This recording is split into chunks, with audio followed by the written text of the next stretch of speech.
Nous allons donc à Kosiam, où le corps diplomatique accrédité au Burkina Faso a salué ce matin le courage du peuple burkinabé et réaffirmé sa disponibilité à accompagner la transition. C'était au cours de la traditionnelle cérémonie de présentation de vœux au chef de l'État. Maxime Zongo était sur place au palais présidentiel. Voici le résumé qu'il nous fait de la cérémonie.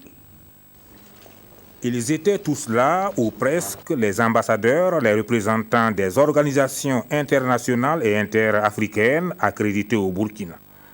Dans la solennité, ils ont formulé des vœux de santé, de succès et de paix au président du Faso, à sa famille, au gouvernement et au peuple burkinabé.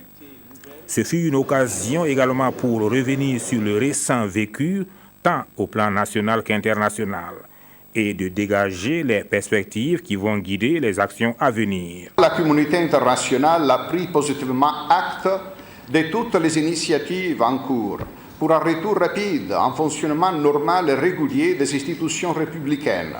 Aussi, nous voulons vous assurer que l'appui moral, politique et financier de nos pays respectifs manquera d'autant moins au Burkina Faso, pour que les institutions démocratiques assurent à l'ensemble du peuple burkinabé un avenir plus serein et plus paisible et que les objectifs de la transition soient tenus. Le président Michel Kafando, particulièrement sensible aux mots bien aimables des représentants du corps diplomatique, a tenu en retour à leur adresser ses meilleurs souhaits de santé, de prospérité et de succès dans leurs missions respectives. Il a rappelé l'excellence des relations qui lient son pays au reste du monde. Remercier tous les pays amis qui ont contribué à aider le Burkina à surmonter les moments difficiles et rassurer de la vitalité de la transition. Aujourd'hui, la transition est en marche. Les défis sont énormes au plan politique et socio-économique.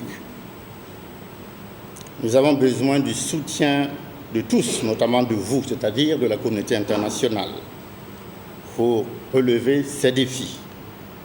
L'objectif final étant, comme vous le savez, de réussir les élections libres, transparentes et crédibles que nous comptons organiser dans les meilleurs délais. La recrudescence de l'insécurité, le terrorisme, les défis sur le plan sanitaire et bien d'autres maux que fait face l'humanité exigent de la communauté internationale, selon Michel Kafando, une solidarité sans faille. Pour sa part, indiquera le président du Faso, le Burkina marque sa disponibilité à apporter sa contribution à l'édification d'un monde plus juste, plus stable et véritablement humain.